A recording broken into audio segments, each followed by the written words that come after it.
Hey everyone, Corey from Aquariumcoop. Today I want to talk to you about Rosy Barbs, one of the oldest fish in the hobby, been around forever, really robust, and a great looking fish. Comes in different varieties.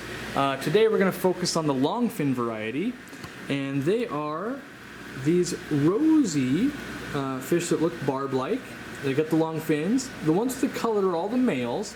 The females are less colorful. Let me find one here. This is mostly a tank of all males. Right there, we've got a female right there in the back, which mostly yellow color.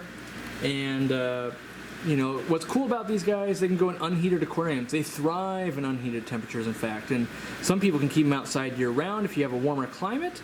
They get about 4 inches or so, which is a pretty big fish. And they love to eat algae. They'll eat hair algae and stuff like that. They'll kind of pick at plants a little bit, so you want things like anubias and that kind of stuff because they'll pick at algae.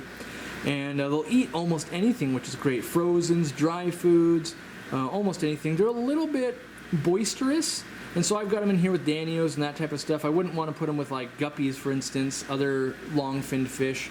But when you see sunlight on them, that gold color is almost a green, and that orangey red turns really red, and it's a great fish to have, and very easy. If you're a beginner and you're looking for something that's going to be low maintenance, these guys would fit the bill. They're typically pretty cheap. We're selling at $4 for the long fins. You can find them a little cheaper sometimes.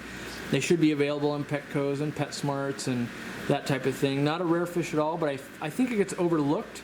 And you see them like this in the store and they don't look that amazing, but when you grow them out, they look really good. Their color intensifies and their fins get longer if it's a long fin variety, and you can get a really nice schooling effect.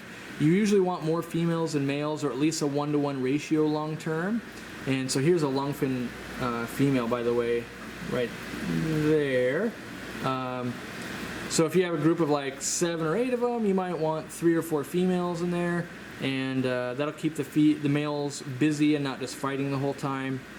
You can also do an all-male group, but it's a little more boisterous. And yeah, they do great with things like Congo tetras and other mid-sized fish. Let's say baller sharks, let's say red-tail sharks, loaches, all those middle-sized, semi-aggressive fish. These guys can kind of go both ways on that, to slightly more aggressive to not aggressive. I wouldn't keep the longfin variety with something like tiger barb, but the normal fin variety would do well. You could mix them with Odessas, that type of thing. So real easy fish, anywhere for pH kind of 7 to 8, they're pretty much going to handle it. Moderate hardness, don't let it be too crazy soft and not too crazy hard. But 78 degrees they do fine, 80 they do fine. They do well at 68, 65.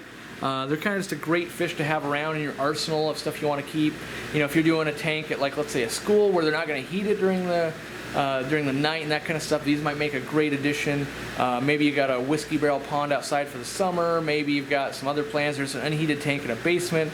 These would be amazing, and they look great against a planted background, and they can get pretty large, which is nice. And they don't destroy plants, unless they're really fine plants. So just a fish I love, and I wanted to bring it to you guys. So if you like it, give it a thumbs up. If you don't, give it a thumbs down.